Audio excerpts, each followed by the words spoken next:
Gente honesta sin atajos, valentía lo tico carajo. Pepe pa'lante ya. Volar, volar, volar, volar. Menos gritos, más razón. Hola, soy Andrés Corrales y esto es Mujeres que Transforman, el podcast del Partido Liberal Progresista. Mujeres con voz, mujeres que actúan. Si quieres saber más sobre este episodio, puede darle like, comentar, suscribirse y compartir para poder saber cómo las mujeres están transformando la historia de nuestro país. Hoy nos acompaña la candidata a vicepresidenta por el Partido Liberal Progresista, Tania Molina. ¿Cómo estás, Tania? Muy bien, con muchas ganas de arrancar, mucha expectativa. La verdad es que yo también esperaba este episodio porque te conozco desde años, compartimos un ambiente académico y bueno, pues verte ahora en esta posición, realmente desde mi perspectiva me enorgullece verte en este cambio que has tomado, que has decidido tomar. ¿Por qué viene este cambio? Bueno, primero tenés que admitir que era tu mejor alumna, ¿verdad? Muy buena alumna, tengo que decir que era muy buena alumna. La mejor, la que se eximía. Bueno, ¿por qué decidí dar semejante paso? Porque definitivamente es un desafío muy grande. Yo creo que es porque también estoy muy preocupada, siempre lo digo, la preocupación es genuina. Lo que le está pasando al país definitivamente es inédito. Los desafíos, los actores, las amenazas que se ciernen sobre el país son nunca antes vistas. Y yo digo que a la larga tendríamos que quedar, por lo menos los que hemos estado haciendo un análisis del contexto criminal general, quedar con la satisfacción de que pusimos un granito de arena, creo yo, que es dar ese paso hacia adelante, llevar una propuesta, no solo criticar o señalar o hacer artículos, que tengo un buen rato estar haciendo artículos, que por cierto uno de los primeros fue con tu revista. Ajá. ¿Te acordás? Y siempre he estado con temas de seguridad, pero creía que era importantísimo buscar afinidad en cuanto a lo que hay que plantear para el país, y con él y lo encontré de inmediato, posterior a la presentación de mi primer libro, que es un análisis multidimensional de la inseguridad de Costa Rica. Y entonces, bueno, dije, esto hay que hacerlo y dar ese paso al frente, por lo menos para intentar aportarle algo al país. Me gustaría devolverme un poquito porque desde que tuvimos esta experiencia de compartir una aula universitaria, siempre he pensado que a vos te gusta que tu voz sea escuchada, ¿verdad? Te gusta que se conozca tu punto de vista, te gusta generar debate, y me gustaría en ese tema entonces devolvernos un poco atrás y poder entender cómo fue que lograste desarrollar ese talento para que tu voz sea escuchada, especialmente en un entorno con tantos hermanos que tuviste, ¿verdad? Entonces, entre tanta gente, ¿cómo hiciste para que esa voz tuviera peso? Bueno, yo pienso que lanzándome, ¿verdad? Porque ahora que estoy, desde que decidí dar el paso al frente también con la radio o con el podcast, que es un gran desafío. Yo no estudié comunicación ni mucho menos, pero pensaba que era importante siempre, que tenía algo que decir, que iba a ser constructivo y que por lo tanto tenía que hacerlo. Y esto es ahora, pero desde chiquilla, desde la escuela, desde el colegio, principalmente en el colegio, yo siempre fui muy activa, muy rebelde, y una persona a la que siempre los compañeros le decían tal y tal cosa pasó, ¿verdad? Con aquella sed de justicia, entonces hay que ir a la dirección, y iban a buscar a Tania, ¿verdad? Entonces vamos a la dirección porque resulta que pasaba cualquier cosa y había que ir a apelar o proponer algo diferente. Entonces yo siempre levanté la mano y, como dicen popularmente, como la más sapilla, porque siempre he querido, y qué bien que lo decís, porque es exactamente así, siempre he querido y he creído que tengo algo que decir y algo adicional que aportar. Entonces, abriéndome espacio y también haciéndolo en un ámbito que es muy, muy masculino, porque a este país le hace falta obviamente romper ese paradigma androcéntrico que existe para todo, para la política de seguridad ciudadana, para la política de seguridad humana, para todo. Y entonces ahí empecé, desde el colegio, y no paré. Ahorita que mencionas de este cambio de paradigma, contame un poco, ¿qué de eso aprendiste de tu mamá, de esa rebeldía que estás diciendo que tenés? ¿Qué lecciones aprendiste de tu mamá como una persona que se dedicó a tener hijos, a criar sus hijos, pero que no se quedó con las ganas y decidió estudiar y sacar su carrera universitaria ya adulta? ¿Aprendiste algo de rebeldía de ella? De mami aprendí absolutamente todo. Digamos que lo que yo pueda hacer buena y lo que yo pueda hacer empunchada y valiente y echada para adelante es por mi mamá. El ejemplo que tiene y que nos dio toda la vida de resiliencia, de sacrificios. Y además, mi mamá es una cosa increíble. Hace de todo. Siempre nos cosió la ropa a nosotras, porque somos cuatro, de Ujú. 7, 4 mujeres, 3 hombres. Entonces, mami nos cosía los vestidos más lindos del universo. No es porque sea mami, es que es una realidad. Mami siempre nos cantaba, porque toda la vida cantó y siempre estuvo en coros a pesar de las dificultades económicas que se presentaron toda la vida en mi casa y muy a pesar de mi papá también. Ella salía adelante y se iba a luchar. Ese ejemplo de mi mamá definitivamente a mí me marcó muchísimo. Luego en los procesos que tenían que ver ya estrictamente con lo académico, siempre estuvo ahí a la par mía, apoyándome, luchando, como cuando me gané la beca para irme del país con 17 años a estudiar medicina, que fue unas carreras y unas locuras, ¿verdad? Y obviamente tuvo mucho que ver mami. Entonces sí, mami para mí es mi ejemplo a seguir. Ojalá yo pudiese ser la 10ª parte de lo que mi mamá es. Sí, definitivamente es mi ejemplo. ¿Cuál es tu posición en ese contexto en el que creciste? ¿Crees que has seguido tal vez alguna dinámica o, como dicen en algunos contextos, rompiste un paradigma y te saliste de un círculo considerando el lugar donde creciste, tener tantos hermanos? ¿Crees que te saliste del canasto? Totalmente, porque soy la única licenciada de los 7, la que salió del país a estudiar con una beca total de un 100%, que eso implicó también mucho sacrificio y mucho sacrificio económico, porque yo primero estudié medicina y luego dije, no, un año y fue todo un tema y me devolví y dije, no, es que definitivamente lo que quiero es estudiar criminalística y empecé cuando regresé a Costa Rica con criminalística. Pero sí, definitivamente siempre fui como muy echada para adelante y destaqué dentro de la familia, porque la única licenciada, la única que salió del país, la que después buscó como especializarse, participar, buscar becas y irse para Estados Unidos, cuando tuve esa oportunidad enorme. Entonces, siempre yo creo que con mucho sacrificio, con mucho entusiasmo, he descollado en la casa, en el barrio, en la comunidad, porque ciertamente he podido destacar, ¿verdad? Entonces, sí es particular porque el entorno no ayuda mucho.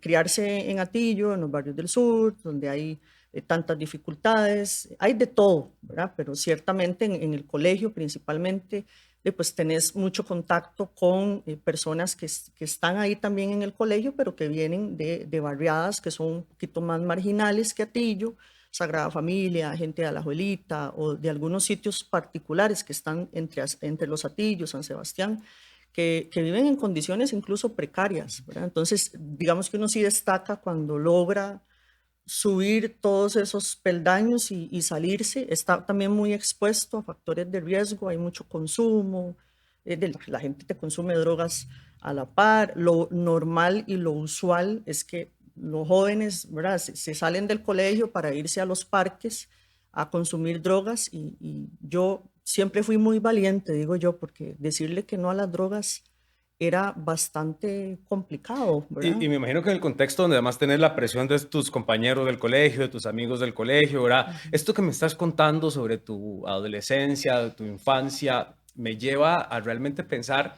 cómo era crecer donde creciste con todas estas situaciones pasando alrededor tuyo y tratando de preservar de alguna manera tu identidad, pero a la vez desempeñarte de manera correcta en tu entorno.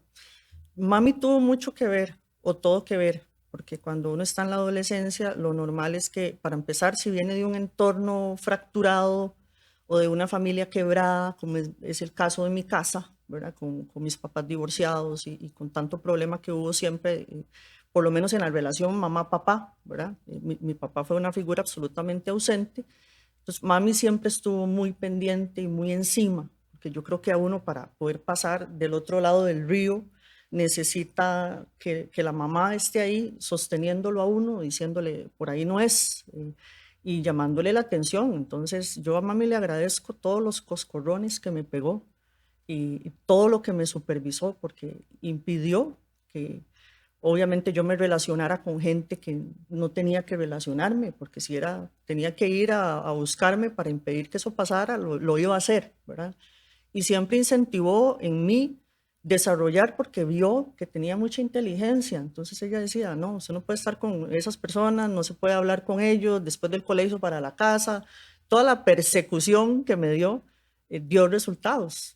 Y luego, además, a través de mami, yo logro los contactos que llegan a decirme hay una posibilidad para que si Tania le da el promedio ponderado que tenía que dar más de 9, tenga acceso a una beca para que estudie medicina, ¿verdad? Entonces, todo eso fue también a partir de todo lo que mami promovió y obviamente tuve que poner de mi parte para estudiar mucho para que te dé un promedio ponderado tan alto, pero sí dependió mucho de la supervisión, porque uno siempre va a buscar en todo caso como adolescente o preadolescente, que es un asunto muy identitario, va a buscar cómo salirse del canasto, ¿verdad? Ujú, ujú. Escaparse del cole, que sacarse las faldas, que la rebeldía de ponerse un arete, un piercing, ¿no?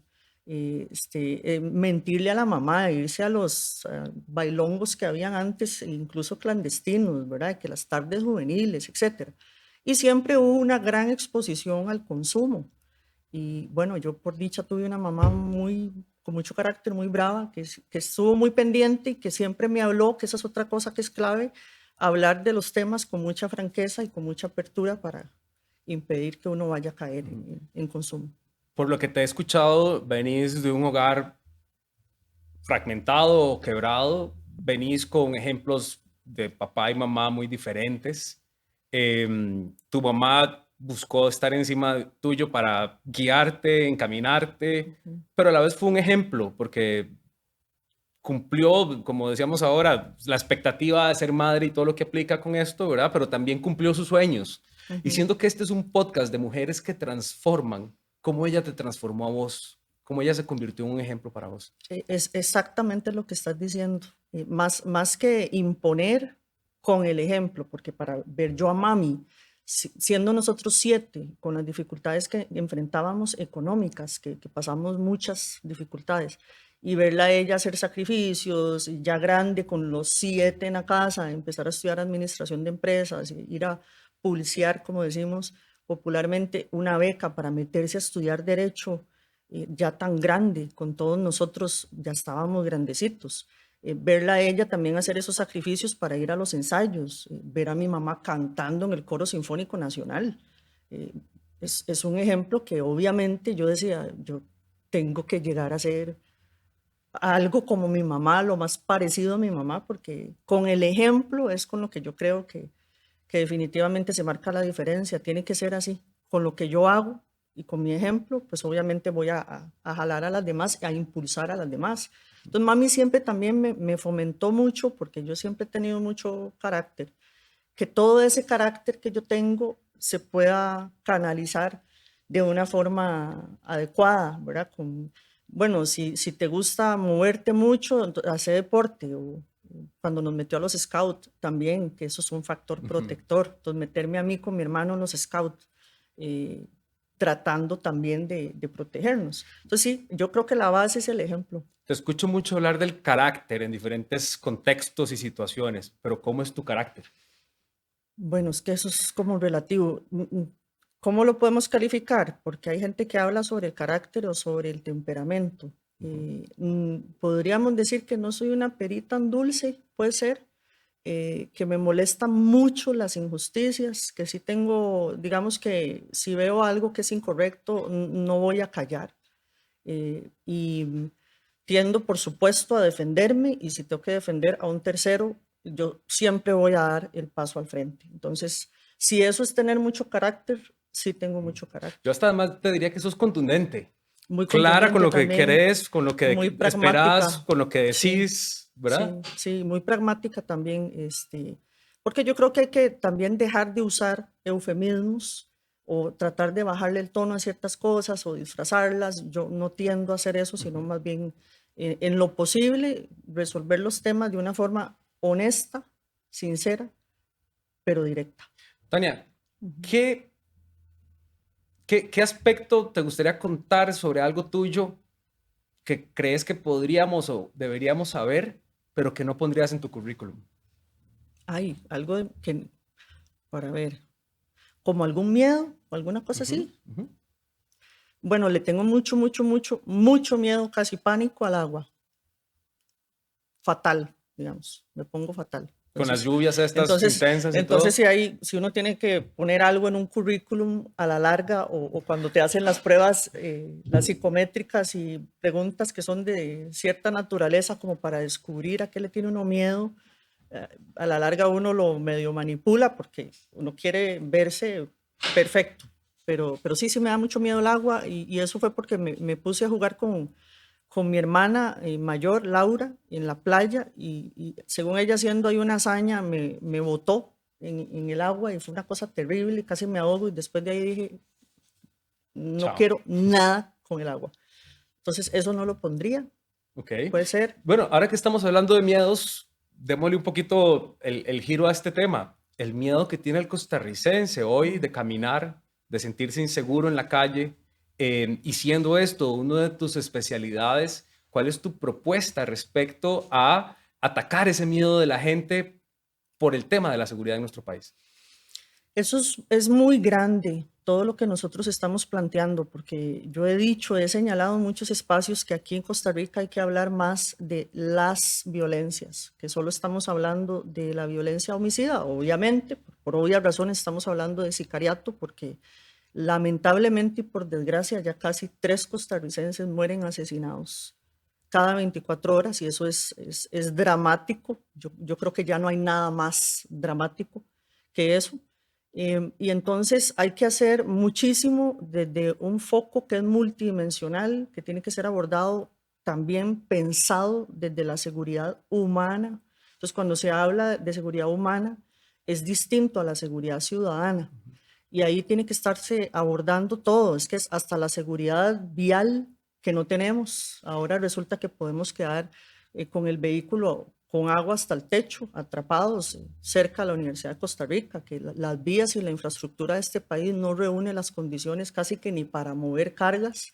Yo siempre he dicho que trabajo como asesora para la cadena de suministro porque soy auditora internacional de un sistema de gestión que es antilavado, anticorrupción y para prevenir contaminación de las cargas, que en todos los foros, yo no sé cómo todavía aquí, afortunadamente porque produce empleo, la cadena de suministro hacia el puerto logra mover todas las mercancías porque no tenemos una infraestructura idónea. Entonces, ahí hay que meterse con proyectos que tienen que ver sí o sí con las vías, que tienen que ver con la seguridad vial, que tienen que ver con la seguridad alimentaria de la gente, de los costarricenses, que tienen que ver con todos los sistemas críticos, que tienen que ver con tecnología, con cibercrimen, porque estamos absolutamente bombardeados de forma permanente. Todos los días del mundo los costarricenses estamos recibiendo mensajes de texto para propiciar estafarnos o hacernos phishing o sacarnos la plata de... Yo no conozco prácticamente un solo costarricense que no haya sido victimizado a través de una estafa y entonces para eso hay que hacer propuestas que van en muchas líneas, que están dentro del plan del gobierno, que es bastante robusto. Créanme que es un plan de gobierno muy sesudo, muy pensado, que tiene una política que tiene que estar sí o sí enfocada en prevención primaria, que es algo que yo creo que este gobierno actual abandonó. Y como ya no hay prevención, de lo que hay que hablar es únicamente eventualmente de represión hacia adelante o proponer locuras como lo que se dijo recientemente de violentar derechos individuales y garantías individuales de los costarricenses, que me parece espantoso y además muy peligroso.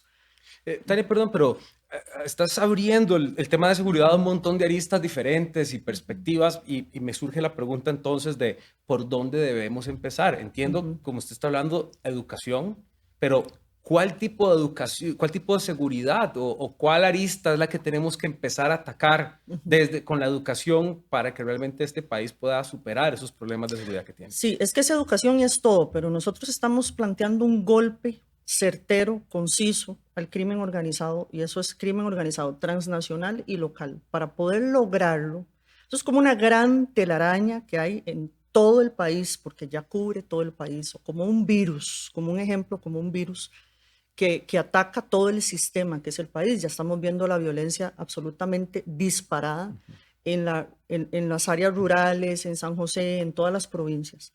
Ahí lo que nosotros tenemos que hacer es atacar las finanzas y la plata sucia, el dinero sucio de las organizaciones criminales. Es lo primero que hay que hacer. Si nosotros no atacamos el dinero, que es la razón de ser de los narcotraficantes, el lucro, esa es la razón de ser, no vamos a lograr disminuir la tasa de homicidios. La tasa de homicidios incluso se va a disparar.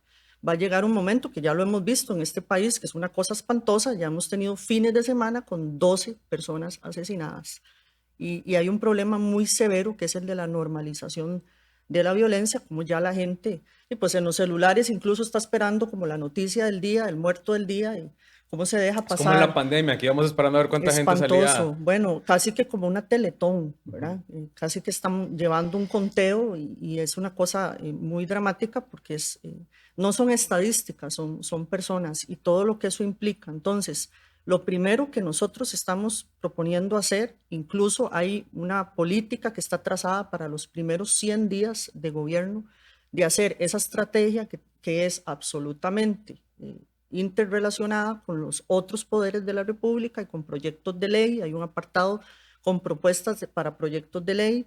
Aquí hay que hablar de cárceles más, porque hay que hablar del juez de ejecución penal, hay que hacer una ley para que la ejecución penal realmente esté donde los que sí saben, que son los que lidian en el día a día con los privados de libertad, o sea, el Ministerio de Justicia y Paz.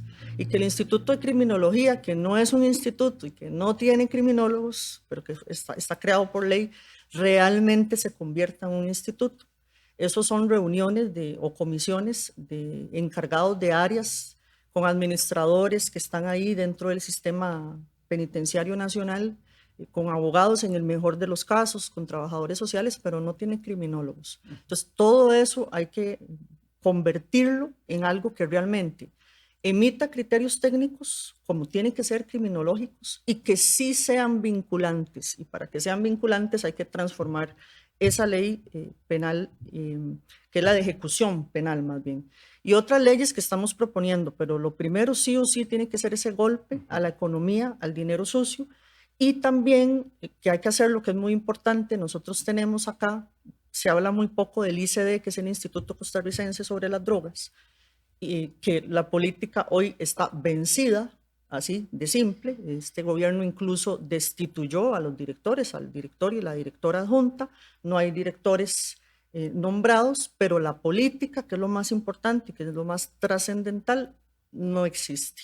Y ese es un instituto muy importante. Esto que me está hablando me hace pensar en que tenemos un rompecabezas con un montón de piezas sueltas por ahí y nadie realmente coordinado para empezar a ver cómo ponemos y armamos ese rompecabezas otra vez. Me suena que hay mucho que engranar, muchas voluntades a las que apelar, pero también me suena que es mucho trabajo. Todavía estamos a tiempo de evitar el rumbo que está llevando el país en materia de seguridad. Todavía hay tiempo de coordinar a todas estas personas, grupos para este objetivo común. No, no hay tiempo. Y si nosotros seguimos, francamente, yo no lo digo ahora que estoy en política, lo he dicho y lo he señalado desde hace mucho tiempo, que he tenido la oportunidad de estar en prensa, de escribir, de estar en programas. Costa Rica tiene que cambiar el rumbo sí o sí ya. Nosotros, yo sí creo que estamos al borde del precipicio. Estamos en un punto de no retorno donde si no se logra articular al Estado y la institucionalidad, por más que quieran restarle credibilidad a las instituciones, el Poder Ejecutivo no puede solo. No es porque yo llego de vicepresidenta de la República, yo voy a hacer lo que a mí me da la gana y lo voy a hacer sola. Ningún Estado que sea democrático, que tenga un sistema democrático, porque están los que son híbridos y están los que son regímenes. Para que un poder ejecutivo logre bajar las tasas de criminalidad o traer paz, que son indicadores distintos a un país, tendría que ser básicamente un régimen. De lo contrario, es imposible lograrlo en solitario. Por eso es que lo primerísimo que habría que hacer en este país, urgente, a partir del 2026, es articular a la Corte, a la Fiscalía, al OIJ, que hoy han deslegitimado tanto, y es una de las mejores policías, ni siquiera de Costa Rica, la única científica de Costa Rica, de las mejores de toda América Latina, lo que nosotros tenemos en este país. Entonces hay que articular a todas las policías, a los 3 poderes de la República, hay que sentarse con los que saben, con los técnicos, la gente que está en el Instituto Nacional el Instituto sobre Drogas, que es el ICD, técnicos que tienen 20 años de estar ahí, pero que no están politizados, que más bien están levantando la mano pidiendo, hey, solucionen esto, ¿verdad? Porque está muy Tania, politizado. También aquí tenemos que hablar sobre cómo se ha metido el crimen organizado a estas estructuras estatales, ¿verdad? Entonces, por un lado tenemos la gente que quiere hacer bien las cosas, que como vos decís, está alzando la mano para ser incluida, pero por otro lado, adentro tienen a sus propios enemigos y a nuestros propios enemigos como ciudadanos. ¿Cómo blindarnos ante eso? ¿Cómo protegernos de lo que ya está ahí adentro que está mal para poder sacar este país adelante en esta materia? Bueno, hay que entrar a hacer una limpia enorme. Ayer estaba viendo en los medios de comunicación que parte de los allanamientos que se gestionaron, porque bueno, ya nos hicimos expertos en Costa Rica en botar portones y desarticular. Estaba diciendo el director del OIJ que mínimo un par de estructuras criminales ellos están desarticulando por semana. O sea, el peso y el trabajo que está llevando el OIJ es una locura porque no están dando abasto.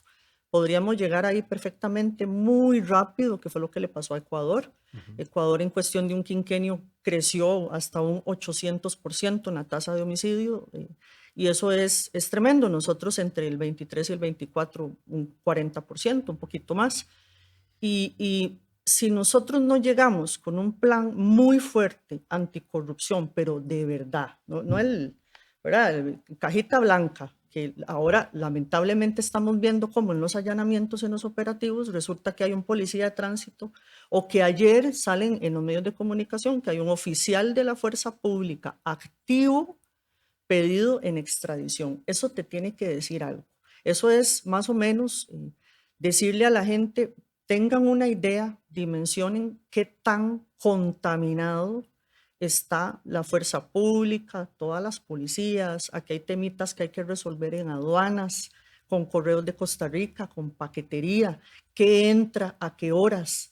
Otras cosas de las que nunca se hablan, los hangares privados, las avionetas que entran y salen de este país y nadie revisa. Entonces son muchos temas que hay que empezar a atender de una forma emergente, pero absolutamente articulada. Por eso es que hay que, para empezar, acabar de raíz, de entradita, con la guerra que hay, porque eso es una guerra entre poderes de la República. Sentarse con don Randall, ¿verdad? Porque lamentablemente este gobierno, por una pugna, que es un asunto personal con el fiscal general, también lo que hacen es restarle capacidades al OIJ y, como decimos, la agarran contra una de las mejores policías que hay y además que está sirviendo para contener el avance, porque a ellos no les toca hacer prevención. Pero con lo que han hecho, han logrado, por ejemplo, el año pasado nosotros tuvimos una mínima disminución en la cantidad de homicidios y fue gracias al OIJ y al trabajo que ellos hicieron en Limón. Pero se produce por un efecto de desplazamiento casi que de inmediato, un traslado de esas organizaciones, se trasladaron hacia Punta Arenas y hacia Caldera. Pero por eso entonces, sí o sí, usted entra con soluciones articuladas con toda la institucionalidad y eso implica INBU, gobiernos locales, PANI, porque hay un montón de niños que están en entornos donde se hacen allanamientos y operativos, hay que llevarse al papá, que es el cabecilla. Entonces hay que entrar con todas las instituciones de una forma muy fuerte y además hay que fortalecer también muchísimo a las policías, porque tenemos una policía muy disminuida, una policía con apenas 13.500 hombres y mujeres que tras de todo nunca están trabajando al mismo tiempo y tienen jornadas de 6x6. Entonces, ¿cuánta gente tenemos en las calles de Costa Rica activos cada día, ¿verdad? En el día y en la noche? Y ahí hay muchos temas que tienen que resolverse articulando, que nosotros lo tenemos en el plan de gobierno, estrategias con el resto de las policías, que la fuerza pública se pueda servir de la policía de tránsito, de la policía de Hacienda, porque además están bajo la gran sombrilla del Poder Ejecutivo, pero deberíamos de echar mano para a ver si acaso este país logra tener una super policía, una policía grande, tecnificada, con las herramientas suficientes, porque nosotros estamos enfrentando es crimen organizado, no estamos enfrentando y la policía, gente que les dispara con AK-47, gente que les dispara con armas que están alterándose, que se están ensamblando en este país, porque aquí entran partes. Por eso digo que hay que ponerle atención a las aduanas, que hay que ponerle atención a las fronteras también. Entonces son muchos elementos, pero hay que entrar en conjunto. Y este conjunto, esta coordinación también implica utilizar la tecnología, porque hoy día es base para poder identificar, detectar, actuar. Entonces, ¿qué rol cumple la tecnología en todo este plan? Es muy importante porque en todo caso las guerras ahora se libran con tecnología y nosotros estamos absolutamente bombardeados con tecnología. El crimen organizado se sirve de la inteligencia artificial.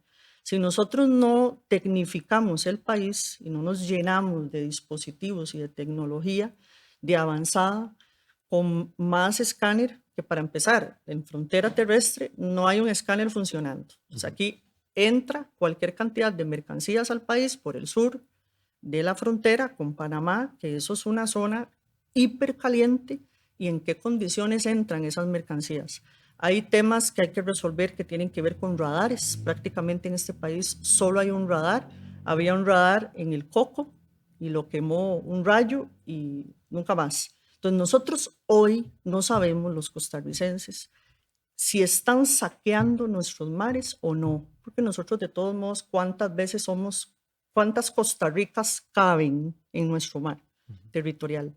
Y eso no lo estamos monitoreando. Por eso tenemos que servirnos de tecnología. No podemos de recurso humano, porque en todo caso, para entrenar policías y capacitarlos, va a pasar hasta un año. Hay que hacerlo, eso hay que hacerlo. Pero mientras eso sucede, tenemos que entrar de una vez con tecnología. Ahí, radares, drones y escáner. Aquí tiene que escanearse todas las mercancías que ingresan, al menos por la vía terrestre, porque no tenemos la posibilidad y el recurso suficiente para monitorear las fronteras, que son porosas, pero si tenemos radares que están funcionando, que yo no entiendo cómo este país no tiene radares, tiene que ser algo hecho absolutamente adrede, porque no tiene lógica lo que pasa.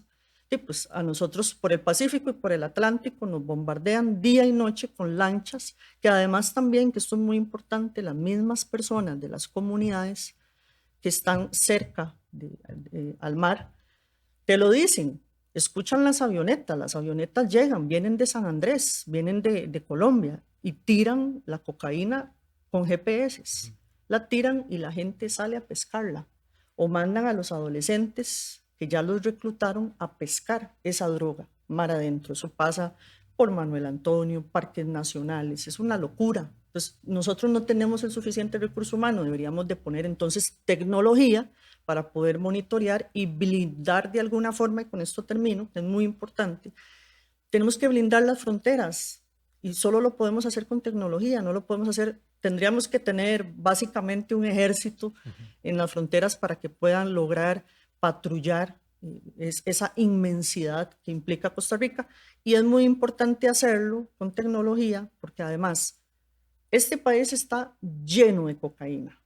Ahora estaba viendo también un tema de un allanamiento, un operativo, y se acaban de dar cuenta de 3 toneladas de cocaína en el puerto de Limón.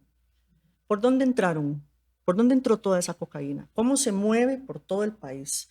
¿Cómo encuentran en un búnker y en una bodega N cantidad de kilos de cocaína en Moravia? ¿Cómo llega la cocaína ahí? Si Costa Rica no es un país productor, entonces ahí es donde nosotros tenemos que blindarnos para que la cocaína que se produce en Colombia, que además hay una gran sobreproducción, no entre a nuestras barriadas, no entre a los Hatillos, no llegue a la Abuelita, porque ahí es donde están las pugnas, ahí es donde se están matando los muchachos para controlar ese mercado.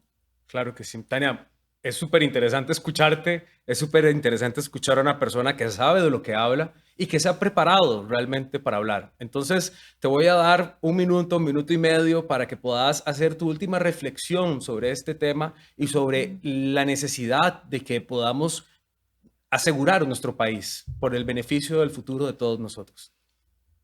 Se necesita gente decente. Nosotros somos gente decente.